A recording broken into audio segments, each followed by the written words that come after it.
Et là, tac, qu'est-ce qui s'est passé? Israël décide d'appuyer là où il semble qu'en Occident, ça pourrait à nouveau flancher, c'est-à-dire l'Iran. Donc ils attaquent l'Iran en sachant qu'il va y avoir une réponse. Et donc à nouveau, d'ailleurs je me demande à quel niveau, encore une fois, c'est pas pour faire des grandes théories du complot, mais à quel niveau il n'y a pas des discussions aussi.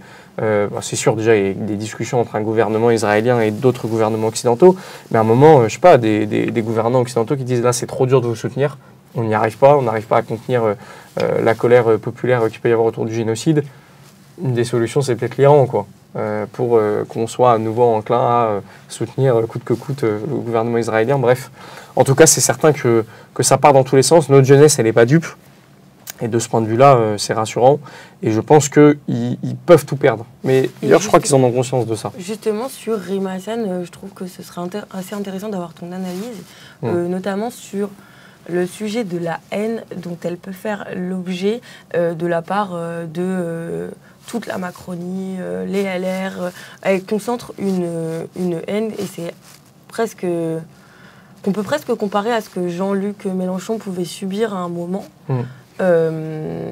Alors qu'en réalité, elle s'est retrouvée sur un bateau avec des Greta Thunberg qui, en réalité, concentrent beaucoup moins de propos insupportables. Comment tu l'analyses, ça? Je crois que c'est assez simple.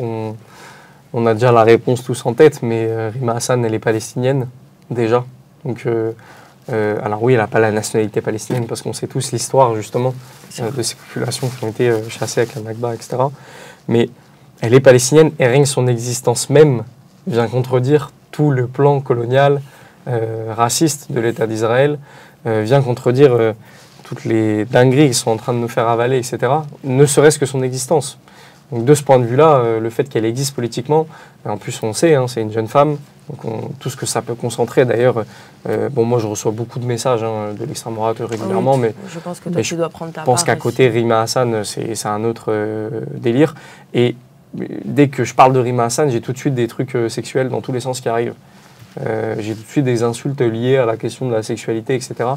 On voit bien qu'aussi il y a ce biais, évidemment, le fait que ce soit une jeune femme qui s'exprime. Enfin, elle enquille, j'ai envie de dire, tous les trucs pour les fascistes et toutes les horreurs possibles sur le dos.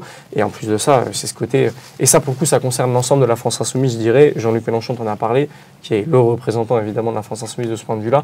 Mais Rima Hassan a incarné ça encore plus avec cette question de la flottille de la liberté. L'idée que vous pouvez faire ce que vous voulez. Vous pouvez nous chasser, nous massacrer, même potentiellement nous tuer, parce qu'il y avait ce risque-là en réalité. S'il n'y avait pas eu une telle mobilisation sur les réseaux sociaux, c'est quelque chose qui aurait pu arriver lorsqu'elle est montée sur ce bateau, et bien on y va quand même. Et c'est ce truc des insoumis, du coup, le nom est bien choisi de ce point de vue-là, ça les rend fous. C'est des gens qui sont capables de se mettre à quatre pattes dans tous les sens. C'est des gens qui sont capables de se soumettre à toutes les plus grosses horreurs, à tout. Enfin, ne serait-ce que, je vais prendre, enfin, à la fois c'est... On a parlé des macronistes, etc., mais à la fois c'est lié. Mais ce qui se passe, par exemple, sur un plateau de Cyril Hanouna, ça dit tout de cette société et de la société qu'on essaie de nous vendre. Sur un plateau de Cyril Hanouna ou de Pascal Praud, c'est des gens qui sont soumis, mais jusqu'à la moelle. Il peut leur chier dessus presque en direct sur le plateau, qui vont continuer à dire ouais, c'est super ce qu'on fait, et qui reproduisent cette soumission d'ailleurs sur les gens qui sont sur leur plateau. Et donc d'avoir des gens qui leur disent non, on n'en a rien à carrer, on sait où on va, on le fait par humanité, et ça c'est plus fort que tout.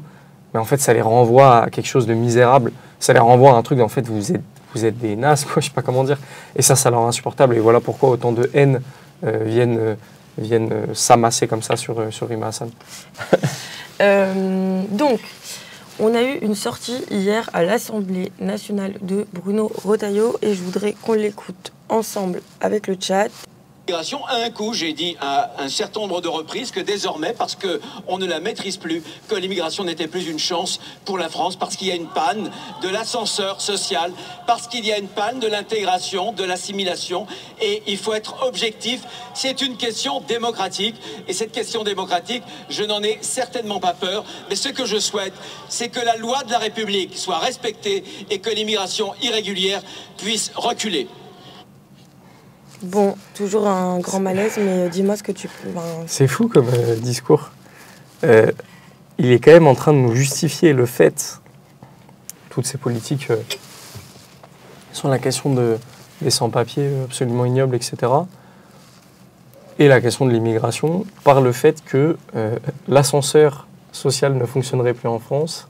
Ce qui est faux en plus. Non, l'ascenseur social, ça n'existe pas, mais oui. Jean-Luc disait que les classes populaires, c'était les seules classes ascendantes. C'est ça. Mais en plus de ça, ils font tout justement pour empêcher le fait qu'il y ait la possibilité de cet ascenseur social en France. C'est-à-dire que c'est les mêmes.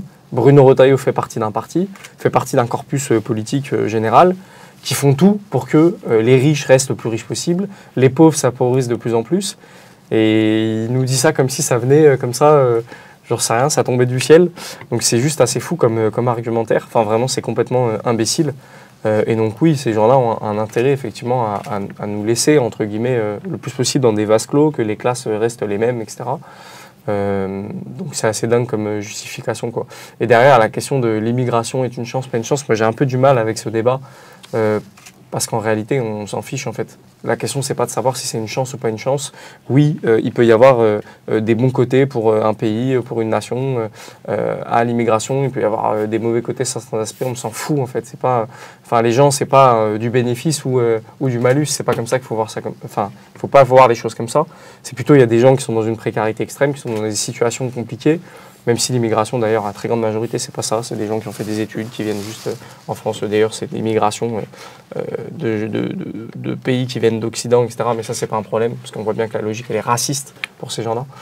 Bref, mais tout ça pour dire qu'encore une fois, quand il y a des gens dans une extrême précarité qui quittent leur pays pour des raisons de guerre ou de précarité extrême, etc., juste, en fait, c'est une question de dignité humaine que de pouvoir accueillir et dans de meilleures conditions possibles. Et qu'en plus de ça, moins on accueille bien, plus on est dans des dispositifs réactionnaires brutaux, etc., plus derrière, oui, il y a des gens qui peuvent tomber dans la violence, j'en sais rien, moi, dans des logiques, dans des circuits qui ne sont pas bons, quoi, pour l'ensemble de la société. Et en plus, ça a des mauvaises retombées, du coup, pour tout le monde. Donc rien ne va dans ces logiques. Sur le sujet, parce qu'il parle d'immigration, mais il y a quand même un continuum qui est en fait l'islam. Le sujet, c'est la haine de l'islam et des musulmans, du coup, par extension, ou c'est la haine de l'autre, celui qui viendrait d'ailleurs et qui viendrait pour en avoir moucheron. Une poussière, peut-être. Et celui qui de l'autre, de l'immigration de manière plus générale.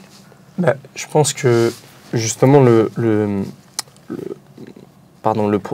les programmes islamophobes en cours, les idées islamophobes, viennent de l'idée que le musulman, la figure du musulman ou la figure de la musulmane serait l'étranger. Il y a vraiment cette idée-là en France, le racisme se construit autour de qui représente le mieux l'étranger, l'orientalité, etc. Et du coup, c'est cette idée-là qui est aussi derrière l'islamophobie, comme il y en avait aussi derrière l'antisémitisme. Le juif ou la personne juive représentait autre chose que l'Occident à l'époque. Il y a vraiment cette idée-là aussi dans l'islamophobie. Donc en fait, c'est lié. C'est-à-dire que lorsqu'on a des traques aux étrangers, etc., ça nourrit le projet islamophobe. Et inversement, lorsque directement les musulmans et les musulmanes sont visés, ça nourrit aussi un projet de faire la chasse aux étrangers, etc. C'est vraiment les deux, pour moi, qui sont complètement liés, quoi. Est-ce qu'on a à craindre presque pour nos vies, nous, les personnes racisées ? Oui, malheureusement, oui. Je pense que là, on est dans une situation... D'ailleurs, on en voit un peu la couleur avec ces attentats islamophobes qu'il y a pu avoir récemment. Dans le Var, à la Grand-Combe, pour Hichem Meraoui et pour Aboubacar Cissé. Donc on voit qu'il y a une concrétisation sur les vies déjà des programmes islamophobes, parce qu'en fait c'est des gens qui ont agi en réponse à tout ce climat. D'ailleurs le gars là, qui assassine Hichem Meraoui dans le Var, très clairement il rend hommage à Jean-Marie Le Pen, il dit qu'il faut aller voter pour le Rassemblement national. Enfin, il le dit, quoi, il n'y a même pas de secret. Donc, c'est ces programmes-là qui commencent à être appliqués. Donc, oui, il y a un danger. Et ça, plus ça va aller, si on ne les ralentit pas, si même on ne les renverse pas, plus ça va être de pire en pire. Et quand je disais qu'il ne fallait pas individualiser, c'est un peu dans la même idée, puisque tu disais, avec l'extrême droite au pouvoir, il pourrait y avoir une contagion, pas seulement du ministère de l'Intérieur, mais de l'ensemble des autres ministères. En réalité, c'est déjà un peu le cas. C'est-à-dire que si Bruno Retailleau peut mener cette politique, c'est bien parce qu'il y a un assentiment, à un moment donné, des autres ministres. Demain, si l'ensemble des ministres, notamment en l'occurrence François Bayrou, s'il tenait, il dirait par contre reste à ta place, reste tranquille, c'est pas ça notre politique. C'est bien qu'à un moment donné, il partage en partie ce qu'est en train de faire Bruno Retailleau. Peut-être qu'il y en a qui des fois sont mal à l'aise avec cette idée-là, peut-être qu'il y en a qui sont pas encore assez racistes pour accepter tout ça, etc. Mais en tout cas, il le laisse faire. Donc c'est bien qu'il y a une validation, j'ai envie de dire, de l'ensemble du gouvernement. Par contre, je te rejoins sur le fait, et nous c'est ce qu'on dit avec la Jeune Garde depuis des années, quand même le passage de l'extrême droite au pouvoir, c'est-à-dire d'un rassemblement national, c'est d'autant plus dangereux qu'on a déjà des gens extrêmement convaincus par toutes ces idéologies-là, qui sont construits politiquement avec ces objectifs-là, et que là, ce serait beaucoup plus en rouleau compresseur.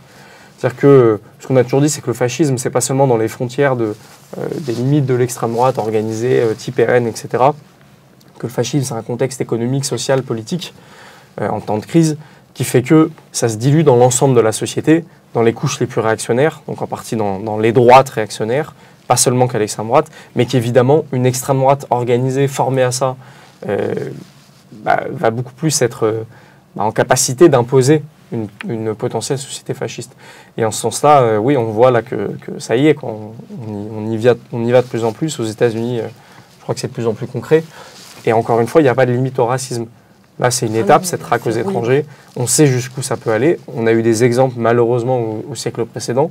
On sait jusqu'où ça peut aller, les carnages. Et je pense qu'en ce sens-là, la Palestine était un indicateur de ce qui pouvait se passer. C'était aussi, je pense, une façon pour les racistes en Occident de jauger à quel point la population était capable d'accepter un génocide en cours, simplement parce que ce sont des Arabes ou identifiés comme tels, ou des musulmans ou musulmanes supposés. Et je pense que la Palestine, en ce sens-là, et c'est pour ça qu'on a dit dès le départ, c'est aussi un enjeu pour l'humanité. C'était pas seulement un slogan, c'est parce que réellement, si on était capable d'accepter ce génocide en cours, ça peut avoir des répercussions énormes pour la suite. Mais la bataille n'est pas encore finie.